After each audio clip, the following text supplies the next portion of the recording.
Olá, meus amigos, nossas saudações cordiais.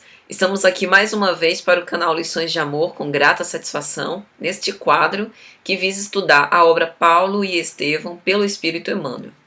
Nós já vimos estudando ao longo de 2018, enveredamos 2019, já estamos quase no meio do ano e continuamos estudando a obra. Eu acredito que a gente vai até o comecinho do ano que vem, não sei se a gente vai terminar esse ano. Mas tem uma notícia que quem acompanha desde o início já sabe, logo depois que a gente terminar Paulo e Estevão, nós passaremos para a próxima obra romanceada pelo Espírito Emmanuel, e assim nós queremos cumprir todas as obras. Então a gente vai fazer tipo uma novela, né? Principalmente quando a gente chegar em obras como, por exemplo, Há 2000 Anos ou Renúncia, que a gente tem uma rede de calúnia, difamação e ardil, então vai ser emocionante. Espero que vocês nos acompanhem nessa aventura. Mas, por enquanto, nós estamos ainda na obra Paulo e Estevão, uma obra memorável, né? Uma obra-prima, e que nós precisamos mesmo refletir sobre esses ensinamentos que são tão atuais. Paulo viveu tudo isso no primeiro século do cristianismo primitivo, e nós hoje estamos enfrentando desafios muito semelhantes, embora não exatamente iguais, mas muito semelhantes, né?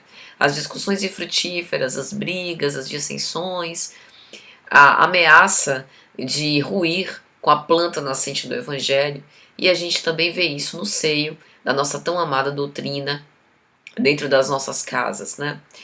Mas nós estamos na segunda parte já, no capítulo 5º, Lutas pelo Evangelho, e hoje nós vamos fazer mais um vídeo a respeito desse capítulo. No vídeo anterior, nós falamos sobre as dissensões dos fariseus e da presença amorosa de Simão Pedro, com o objetivo de contemporizar as coisas, de fazer Paulo refletir, fazer com que ele tivesse um pouco mais de flexibilidade, ainda que como ex-doutor da lei, né, como já tinha estado entre os fariseus, já tinha passado por essa experiência do lado de lá, a hipocrisia, o orgulho da raça. Então ele tinha verdadeiro asco, né, verdadeiro desprezo em relação, por exemplo, a cobrar a circuncisão dos gentios que participavam ali das reuniões cristãs. Mas Pedro tentava mostrar também a Paulo o outro lado, porque o judaísmo, ele também forneceu vantagens, né? Forneceu benefícios, frutos que foram importantes, principalmente através da lei mosaica, de cumprir os mandamentos, mesmo que fosse apenas um rito exterior, em grande parte das vezes, que nós também não podemos generalizar, mas ainda assim aquilo foi importante para manter a ordem, para manter a disciplina, para manter o amor a Deus e seguir os mandamentos, ainda que de uma forma bastante rígida. Mas agora eles precisavam então dar as mãos, principalmente por conta das necessidades materiais que eram inúmeras e que os judeus podiam ajudar. Então, nessa nova parte, Paulo, né, o tecelão de Tarso, ele estava ainda com aquilo atravessado, o fato da circuncisão de Tito. Ele não estava nada satisfeito com esse tipo de coisa. E ele avaliava se ele não deveria ter tomado uma postura mais enérgica, como é natural do temperamento dele, né, para fazer com que esses judeus deixassem de interferir na igreja de Antioquia, na igreja de Jerusalém. E aí ele achava que era uma grande derrota. Neste ponto eu gostaria de fazer um comentário. Não é exatamente que o homem velho ressomasse, mas é lógico que o modo de ser de Paulo era esse modo autocrítico, de servir o bem e de não tolerar injustiças. Então, isso não, ao meu ver, não é exatamente voltar o homem velho, mas buscar sempre a interpretação perfeita das leis de Deus. Acho que é mais ou menos essa tônica. E aí Emmanuel vai dizer que Pedro, tentando fazer com que ele ponderasse com mais ternura, com mais compreensão. Diz assim: mas o que vem a ser tão pequena concessão em face do que pretendemos realizar? Como quase uma mãe falando, né? Então, vendo sobre esse ponto de vista, Paulo se sentiu um pouco mais calmo, acalentado, porque de fato, não raras vezes é necessário que a gente dê um passo atrás e aparentemente perca, renuncie, para que a gente possa alçar voos. A própria vida de nós que somos espíritos imortais nesse mundo físico representa isso. Quantas vezes para o mundo nós estaremos perdidos, estaremos com uma reputação, digamos assim, completamente rechaçada, né? As pessoas não nos compreendem, acham que nós somos bobos, estamos perdendo nosso tempo e nós, na verdade, estamos crescendo para Deus. E o contrário também existe. Às vezes, quando a gente está ganhando no mundo, a gente está se afastando dessa mensagem divina. Eu não estou aqui fazendo uma apologia à mendicância, nem nada do tipo, nem pensei em nada material. Mas é importante a gente refletir como anda a nossa consciência perante Deus. Porque os homens sempre terão opiniões a nosso respeito. E as opiniões as mais contraditórias. E aí Pedro continua dizendo: bem sabemos que todas as cerimônias externas são de evidente inutilidade para a alma. Mas tendo em vista os princípios respeitáveis do judaísmo, não podemos declarar guerra de morte às suas tradições de um momento para outro. O próprio Cristo disse que eu não vim destruir a lei, mas dar de cumprimento. Então o judaísmo tem bases sólidas, importantes, que estão em consonância com a lei divina.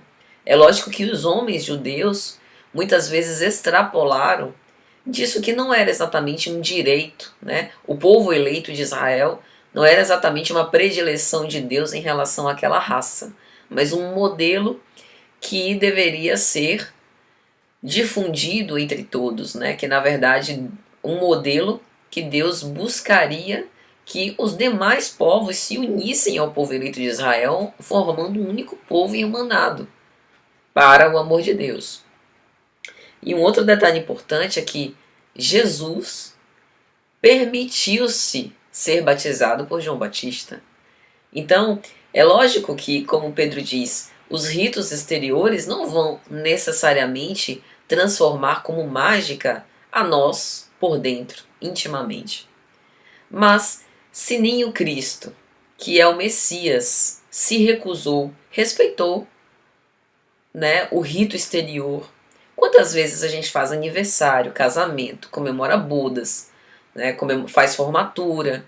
Para que tudo isso? É necessário? Não, mas é uma celebração que faz com que por fora a gente se estimule a fazer um movimento por dentro. Um casamento é um momento de celebração, da união de pessoas que se amam. É o início ali, o prelúdio da instituição familiar. Então é um momento que vale a pena mesmo ser comemorado, né? Mesmo que com a maior simplicidade, porque reforça a importância desse laço. Então, mesmo que os fariseus não estivessem aproveitando o rito desta forma, estivessem fazendo só por fazer mesmo como ato exterior, mas é importante também a gente exercitar essa compreensão em relação àqueles que pensam contra os nossos princípios, aqueles que não advogam exatamente o que a gente acredita.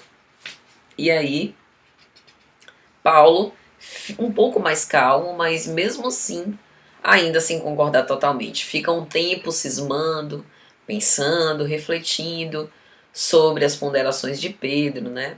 Com os botões dele. E aqui cabe a gente fazer uma reflexão.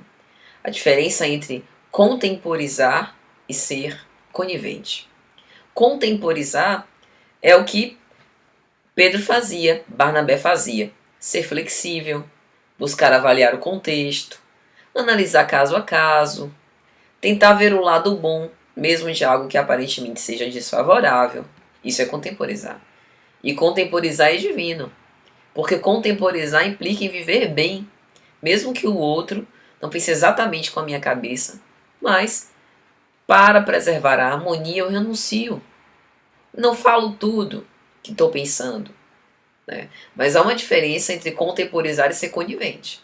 Ser conivente é você assinar embaixo em relação a todos os despautérios que você ouve do outro. E isso não necessariamente acontece com quem contemporiza. Às vezes o outro tem uma opinião extremamente agressiva, violenta sobre qualquer assunto e você deixa a pessoa falar e não profere nenhuma palavra. Isso não é ser conivente. É você ser caridoso, de ter ouvido aquele ponto de vista. Mas você não concorda. Mas se você disser que não concorda, pode gerar uma celeuma, pode gerar uma discussão. Então, para evitar, você se cala. Isso não é conivência, mas é você preservar a harmonia das relações. Então, isso acontece o tempo inteiro na igreja de Jerusalém, em especial, né, que a gente está trabalhando aqui. E isso acontece o tempo inteiro na nossa vida. E às vezes a gente quer colocar a nossa verdade acima de tudo isso, a pretexto de ser reconhecido como a opinião que vale mais, a pretexto de que o outro concorde comigo. Para quê? Não precisa de nada disso, né? Só que esse exercício vai na contramão do que a gente aprendeu e do que a gente está acostumado a fazer. E aí mais para frente, Pedro vai contemporizar Paulo. A situação é de fato muito delicada. Como quem diz, Paulo, eu não espero, sinceramente eu não espero que você concorde comigo.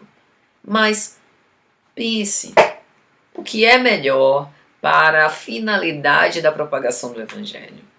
E aí vem o ponto alto dessa parte do texto, ao meu ver, que é o relato de Pedro em relação a uma experiência que ele teve. Ele diz: quando se agravou a situação, eu cogitei da possibilidade de me transferir para outra comunidade. Em seguida, pensei em aceitar a luta e reagir. Mas, uma noite, tão bela quanto esta, eu orava neste quarto quando percebi a presença de alguém que se aproximava devagarinho. Eu estava de joelhos quando a porta se abriu com imensa surpresa para mim. Era o mestre.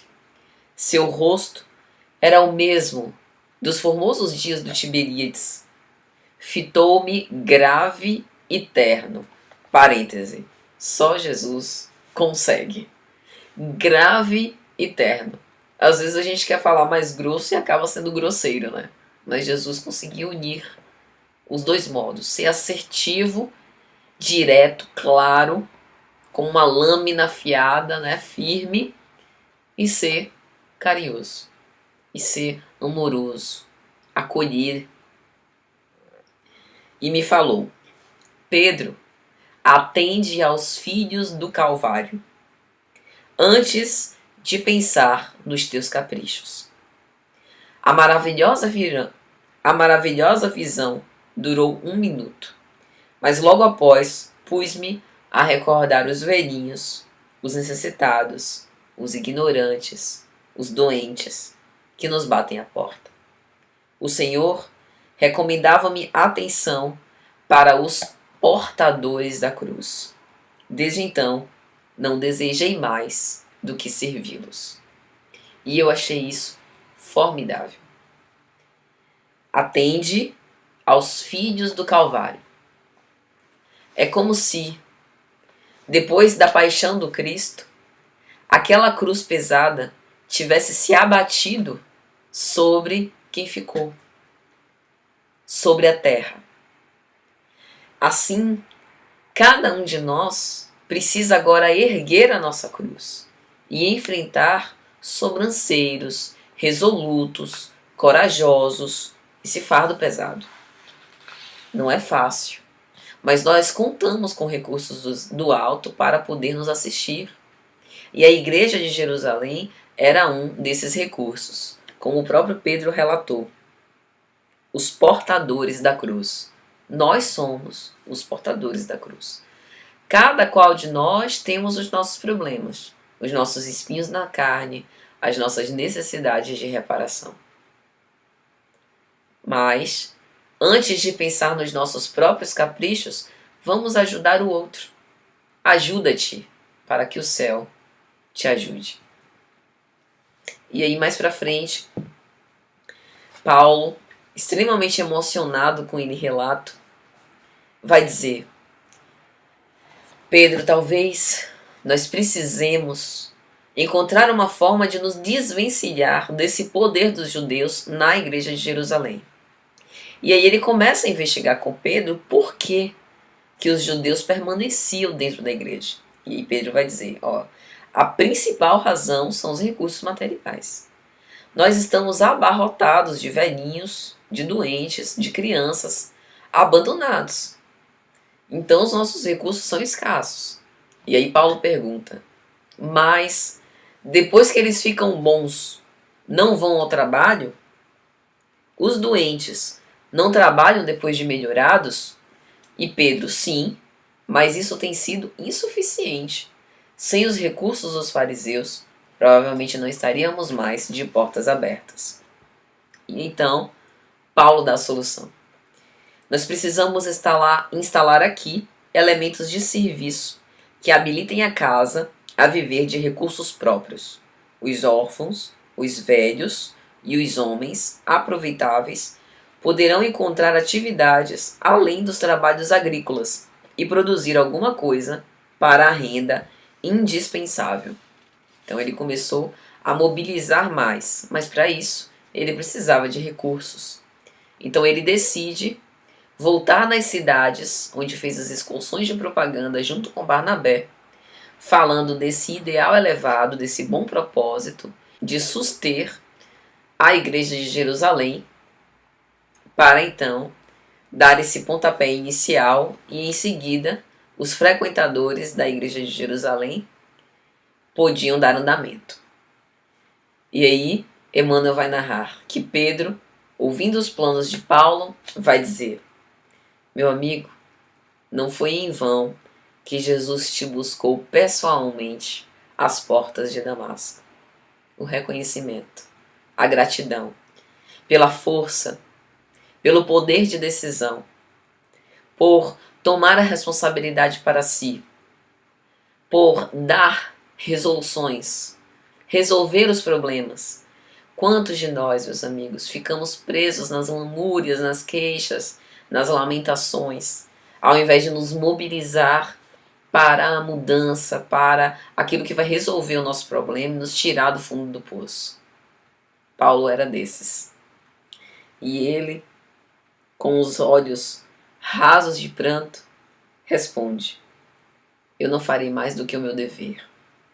Eu nunca poderei esquecer que Estevão saiu daqui e que os cátares dessa casa já serviram a mim mesmo. O duplo reconhecimento e a gratidão. Sensibilizados, Barnabé também, junto nesse diálogo, gostando e aprovando essas resoluções.